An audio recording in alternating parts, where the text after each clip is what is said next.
Part of this too? Oh, we're on. All right, and we're live. Hey, everybody, this is Jerry, my first hangout on air on this channel, and I have Mark Blum here. Great dude. He wrote a great book, and we're here to discuss the book. He's tuning in from Canada. So, Mark, man, welcome. Thank you. Thank you very much. Actually in Ottawa, just the national capital, not far out of there. Pretty cold out here today. We're minus 20.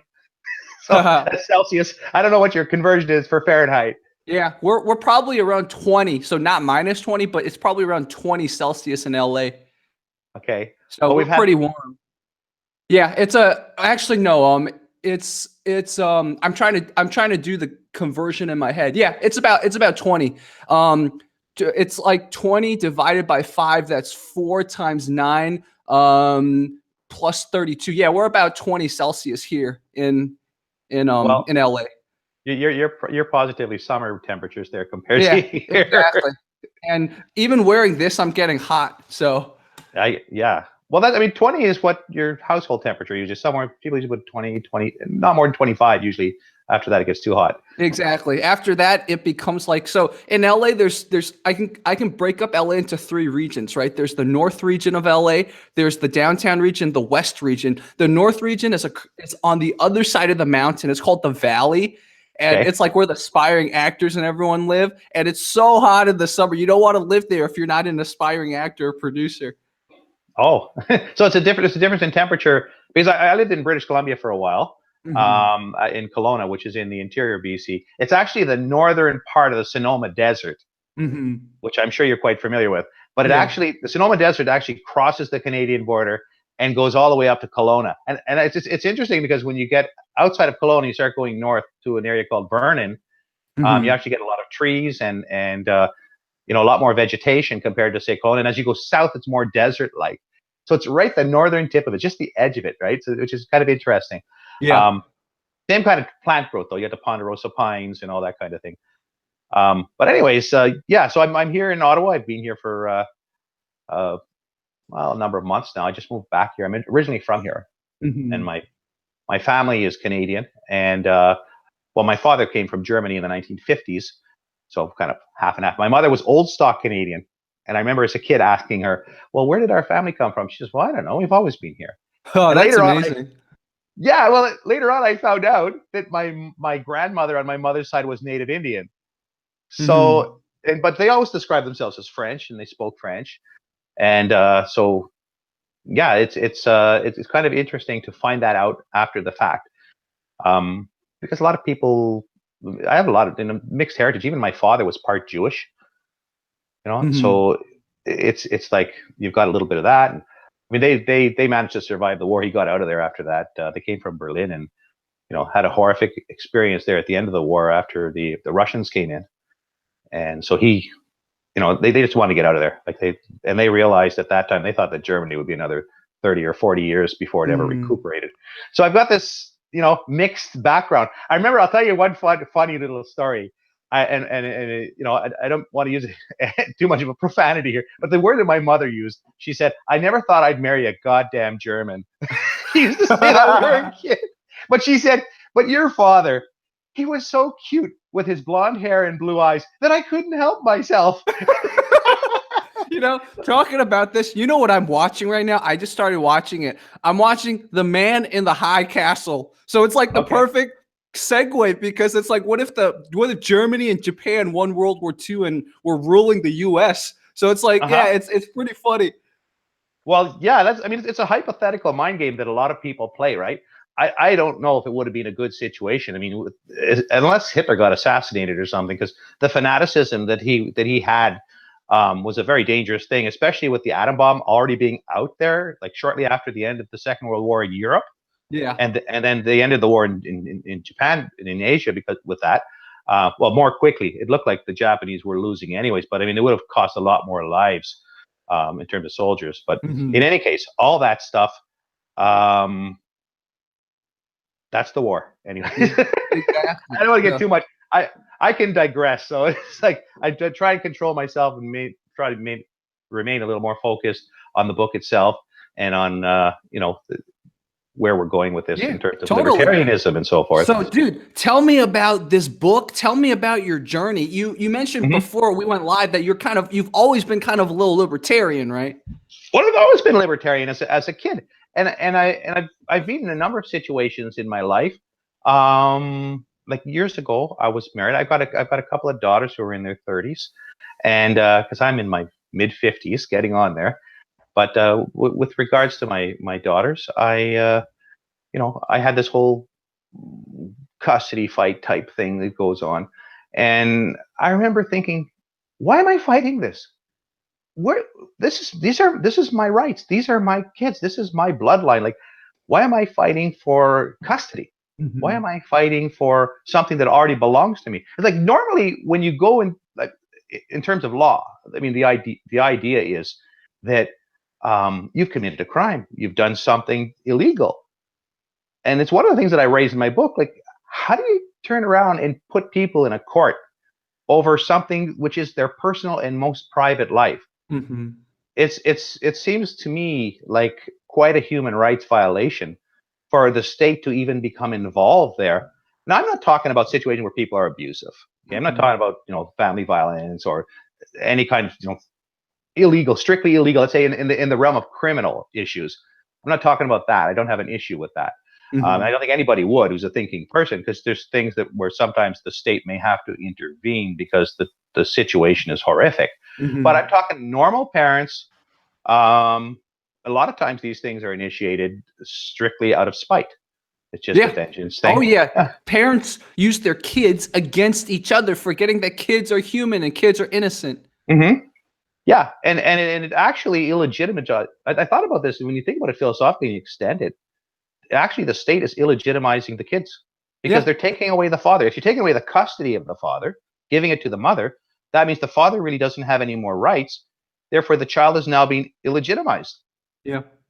And actually, if you look at that, it's an interesting twist on that. If you look at that in terms of common law, if you have an illegitimate child, I mean, a lot of royalty and people like that in Europe, for example, had illegitimate children on the side who never ascend to the throne or even have an opportunity to because of their illegitimate status. And yet we have this situation where, the government illegitimizes your child as far as as the father's concerned and being a parent. Most of the time, 90% of the time, it's the father. And so this whole thing is kind of a perversion of common law, because you're taking away the father's rights, but you're not taking away his obligations, which is a very bizarre thing. Yeah. Um, and there's a lot of things like that go on that are really inappropriate. And that, from a libertarian's point of view, I'm looking at it and saying, well, where does the state get the right to do this sort of thing? Yeah. And that's a common issue, right? There are other issues. I mean, there's other issues that I raised in the book that are much more macro issues. And some of the things that I talk about is how to redesign our society. Because one of the things which you see right now, for example, with the situation with Donald Trump. Now, as a Canadian, it may not be very popular amongst my left-wing fellow citizens, but what I liked about Donald Trump, okay, as let's say a foreigner outside of the U.S., was that I thought, you know what, if he only stops the foreign intervention, if he only achieves that, and domestic issues of nationalism, every country goes through those. They come and go. They up and down. I mean, so I wasn't too concerned about that. And the issue with Mexico, I mean, he's not talking about immigration per se. He's talking about illegal immigration, and which brings up another interesting issue, which I've come across a lot in my life, is that if the government actually only enforced the existing laws on the books in all matters, many of our social problems would resolve themselves. Yeah. For example, if you look at the political situation, say in the U.S., because I mean, as Canadians, we're very aware of the U.S. and I do cover this a bit about Canada and the U.S. in my book. I mean, the American Revolution, as often espoused in history books, talks about it as being, a unanimous decision kind of thing, where all of the states joined together. But your states were called provinces at one time. Yeah. Originally, before the Declaration of Independence and so forth, they were provinces, and you can see in the legal documents they describe themselves as provinces. Well, there was another province that didn't join in, and that province is Canada. It's Canada. Yeah. That's why we understand the U.S. And another thing that happened after the independence of the United States, okay, there were a lot of people who disagreed. This was not a unanimous thing. There were thousands of Americans who left, and some of them may have well been descended from pilgrims who came north to Canada because they had nowhere to go. It's like, well, did they go back to Europe? Well, no, they wouldn't really fit in there. They were Americans. They were Americans for a couple of hundred years. So where did they go? They came to Canada. And Canada at that time was the defeated territory of France. It was actually given away at the, I believe it was it the Treaty of Paris? Yeah, I think it was one of those Treaty of Parises, one of the like 4 or 5 Treaty of Parises in history. Yeah. And so this whole area, right? This whole area was originally French. The British were terrified that because these guys might rebel against them at some point, just like the Americans in the South had done. And actually, I'll tell you a funny thing. That George Washington actually went to Montreal and Quebec and asked the French to join in the revolution. He said, hey, guys, come on in. You know, we're having a revolution. Let's kick the British completely off the continent and off of North America. And the French want to have nothing to do with it. And part of it was the reason they didn't join in, because when the under the grievances that they had for independence, one of them was they resented the Quebec Act, and the Quebec, that really peeved them off. And the Quebec, and so how do you think the French are going to join in your revolution when you're now rejecting the Quebec Act? And the Quebec Act basically gave my ancestors the right to maintain their language, their religion, their customs, and civil law. They're in their provincial jurisdiction. Okay, and it wasn't really much. Yeah. And I guess Washington and Hamilton and the rest of them didn't have the fortitude to basically realize, you know, why don't we just say to them, if you join in with us, we guarantee that you can keep your rights. You guys can speak French too if you join in with us. Yeah. Well, they didn't negotiate this thing in the right way, right? They didn't realize that the French guys might have some concerns in joining in with this. Yeah. You know, and so anyways, that's essentially where that went. And then later on, there was still the issue of the Louisiana Territory, which cut the United States right in half. So all that Louisiana territory that had been, you know, the French descendants had basically, LaSalle and them had gone down the Mississippi River and claimed all of this, and they founded what's the one with the big flood? New Orleans.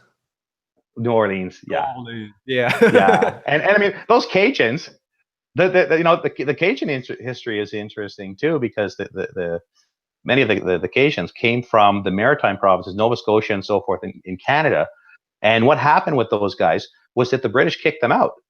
They basically put them on ships and shipped them off to New Orleans. You know, which is kind of a little better than what we do today. Today, if we had a situation like that, they'd probably go in and, I don't know, send an armed force and exterminate them or something. You know, yeah. I mean, we've become very, very brutal. What goes on today? Yeah.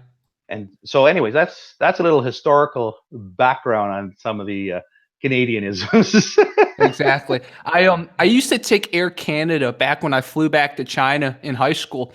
And Air Canada, they have to translate everything into French and Chinese because it's flying to China. So it's pretty interesting. I've never like they always on The Simpsons and stuff make fun of Canada for translating everything into French. I didn't realize it was actually based on reality until I took Air Canada. But it was pretty cool, you know. So everyone in Canada is bilingual, basically.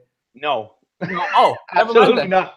It's actually, I mean, we've had problems historically with Quebec wanting to separate from the rest of the country, which I'm sure you're familiar with, at least, you know, on the surface. But what happened? I mean, you see, Quebec is basically a minority. The French-Canadian history goes back some 400 years, and it goes back to the 16th century. Actually, my mother's ancestors, they may have arrived with Champlain around 1620, something like that. Wow. I've got the history. I mean, the earliest record we found was 1620, but it may be a little bit. But that's when Champlain founded Quebec City, which is the oldest city in North America. But this situation with the French people at that time, they were always much smaller than the U.S. They only had at that time around 10,000 people in the entire colony. And the colony had been around for 400 years, but see, the French had a different point of view. They were very traditional colonialists in their perspective. They just wanted to exploit the colony for the fur trade, right? Like they just want to take the good stuff out. Yeah. And they had a small population here, and they really, I mean, that's what happened in the New England states, was that they were more agriculturally based, and they were taking land. And this is where a lot of the, for example, if you look at the native history in at that era, let's say, you'll find that it's much more brutal in what the United States did compared to what the French did for the previous 200 years, because the French didn't really want to own the land, and they had greater partnerships with the natives and closer friendships with the natives because they worked together. The natives went out and brought the furs in. Exactly. And basically, yeah, the Europeans were there occupying the forts and so forth. And, some of them were in the militia and what have you. But most of it was commerce that the Europeans were involved in. Some actually, the French explorers and the voyageurs would cross North America and pick up the furs. And you had a large colony in the Red River area. Well, I wouldn't say large, but a few thousand people, which is a whole nother story. I mean, we're going to end up diverting into a whole span of Canadian history. Yeah, which is totally cool. But let's totally get back to the book. So tell me about when did you start writing this book? Is it a recent thing? Has it been on your mind for a long time? This book has been on my mind probably for the last at least 30 years. And it starts with the premise of how do we, like, you get a lot of people who are upset today. I mean, right, left, you get a lot of disagreements going on. And how to coalesce all of this, how to bring all this somehow together, where people are dealing with problems and not political juxtapositions, where, you hear people who talk about Trump, for example, who can say nothing good about him. And you see the right-hand side of the issue, and they can say nothing good about the left. So, but the thing is, what does both sides really want is good government. And we want to be represented. We want to be represented. And no matter where you live in the world, that's what people lack. I mean, whether it's in China or Europe or anywhere else. But what I'm finding with governments is that they're not representing the people at all. They're running on their own agenda. And everybody's saying this, right? Everybody knows it. It's an open secret. But nobody's doing anything about it. I mean, you get some protest groups, and some of them are being, there's other folks interfering, funding protest groups and things like that. But you have this situation, for example, with Donald Trump, which is basically a groundswell, and it's basically the blue collar section of society, basically very upset. Yeah, and it's understandable because their lifestyle has gone down. I mean, I've seen a video on YouTube recently about Los Angeles and driving through, and the whole tent city thing going on, all the homelessness. I mean, this is I live right by there. I just literally walked by the homelessness yesterday because I was checking out a location for my company, and if I went 2 streets over, it would have been complete tent city. It's horrible. But you don't know if that tent city is going to come your way as well, because exactly, it probably will move my way. Yeah. So that's the thing. You have an eye on the future. But the other thing is, it's dealing with a much bigger social issue. I mean, there's a number of things, and these are some of the things that I cover in my book, because I start off in the book, it's essentially a bit critical about current society, about how we don't trust governments anymore, how even the politically correct movement, in terms of which started out, it always starts out with good intentions. I mean, communism started out with a good intention, but it turned out to be a nightmare. I mean, they talk about Hitler. Hitler was a Boy Scout. If you compare him to Mao, if you compare him to Stalin or Lenin, I mean, these guys killed hundreds of millions of people. We're not talking like in the tens of millions or less. We're talking hundreds of millions. And these people just disappeared internally within these countries because they had an opinion that the state didn't like. And I mean, Stalin had a perspective that, if they're not going to go along with the revolution, we'll just get rid of them. Well, what happens to the next generation if they don't agree with you? And the whole thing essentially with the fall of the Berlin Wall and Gorbachev, it just collapsed in on itself. People just said, you know what, the dream is not there. It's not working. And China, has changed too. Yeah. With the open market policies, and they realize this isn't working, and it becomes a fanatical thing. And Yeah. and I see this thing with the politically correct movement and the Frankfurt School, which initiated a lot of this. Frankfurt School, man. Well, it infiltrated this into academia. Mm-hmm. They put this philosophy in, and you know what a Mebius strip is? Tell me. A Mebius strip is you take a piece of paper and you cut it like 1 inch wide, and you can cut it, say, the length of the strip, and then you kind of give it one little twist and tape it together and run your finger around it. Oh, you can go both ends. That's right. That's right. You can go both ends of the paper, right? And it never ends. And if you really look at political correctness, and that's what I've done in social Marxism, you look at this stuff and you realize this is a circle. This is a circle of victimhood, and everything comes back to the same circle, right? But it's not a vision of growth. It's not a vision that's open to any kind of intellectual thought. It's a dead end. It's a suicide cult, and that's the problem with it. We have these issues that are going on. We have within our society itself, we have a group that seems to be dedicated towards nihilism, mm-hmm. and running down anything from the West. How do you blame for example, a male who seem to be the biggest targets of this all? And unfortunately, I'm one, or fortunately, I wouldn't say unfortunately, but so they're attacking men. I mean, every man knows that. I mean, and the guys that don't know it, who are going along with it, we kind of look at them and scratch our head like, well, what's wrong with this guy? Does he not see that he's being targeted here? But it comes down to what it really is. When I look at the actual agenda of it, as I put out in my book, is that it's about power. It's about getting positions. It's about getting the jobs from the guys who are already filling those jobs. But then we have another social problem, which, I mean, if you could put feminism in the same square as well with this social Marxist thing, because it's all part of the same game. And if you look at the early feminists and you read their books, you'll see they're all Marxist, mm-hmm. essentially. Okay, so they're talking about this situation. But as a guy from a working class background, most of the women that I've known in my life, I'm talking, white background, that kind of thing, no matter where they, traditional North American kind of thing. And I'm finding that they would rather stay home and raise kids. Mm. They realize that this is important. From a purely Darwinian perspective, this whole thing is a complete loser, and it's never going to win. It's never going to win because it's not producing children. Yeah. If you're if it is producing children, it's not producing healthy children because both the parents are out working. That's true. And you know what else has happened? Because I'm old enough to remember this. I'm probably one of the last generations to be raised with my mother and father in an intact family. Okay. And I've talked to a lot of these younger people over the years in work and so forth and social occasions, mm-hmm. and they don't want to have kids anymore. Yeah. And they're really down on a lot of things. And they almost seem to suffer a generational depression. Yeah. And it's a generational, even a victimhood.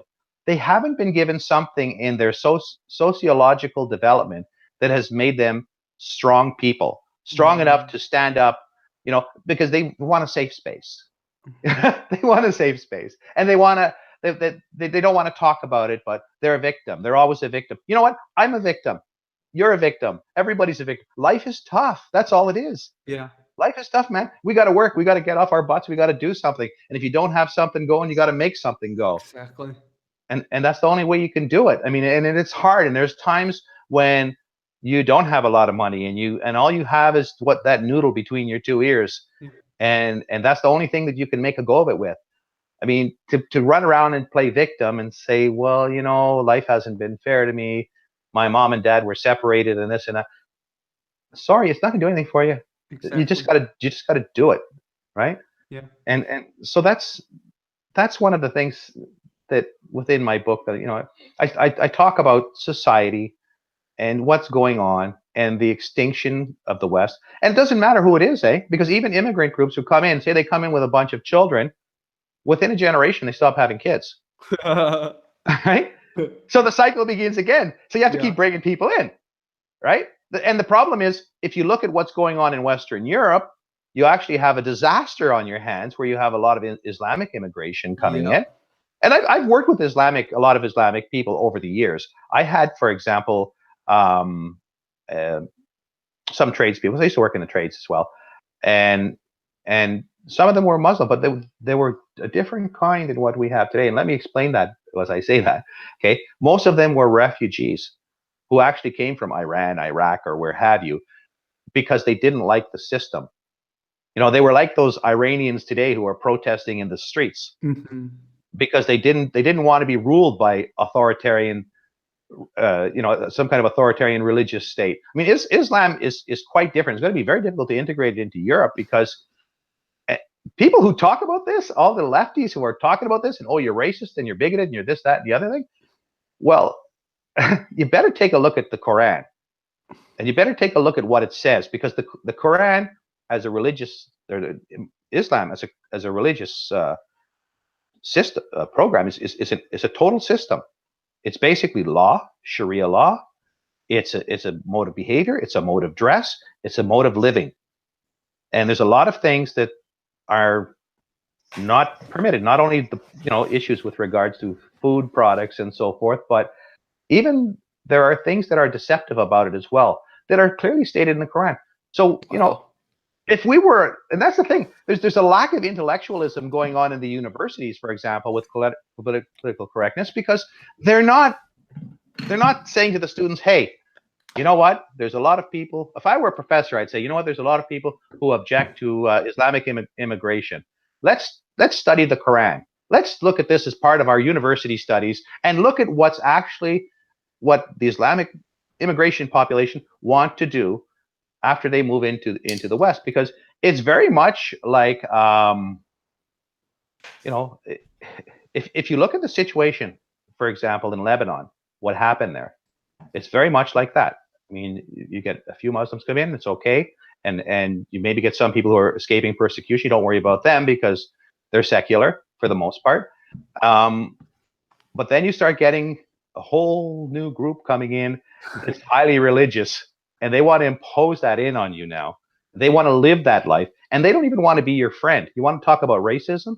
They don't even want to have anything to do with you because you're not Islamic. They will pretend to go along with you. And Islam talks about this kind of, and it's in the Quran, it talks about deceiving people that you want to conquer, that you want to take over. So you don't actually want to come in and say, hey, we're here to take over the place, get out of the way. They basically come in and say, hey, we're your friends, we're okay.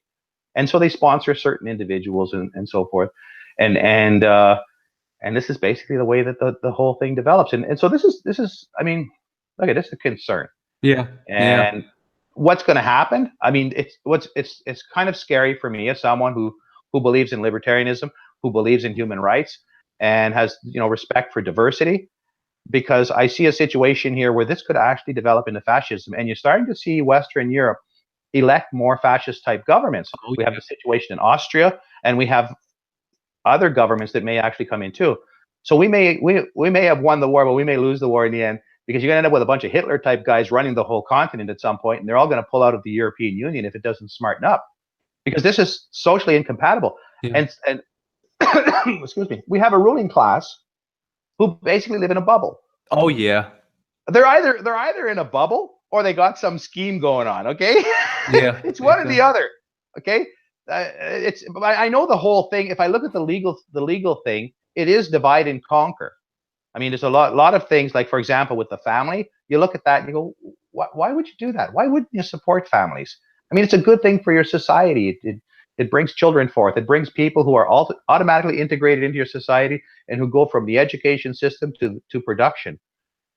So it makes a lot of economic sense to produce your own children. Sure, you're going to have some immigration, and we've long had a lot of immigration in Canada with regards to people, and I'm talking prior to the current guy, who I'm not too crazy with, but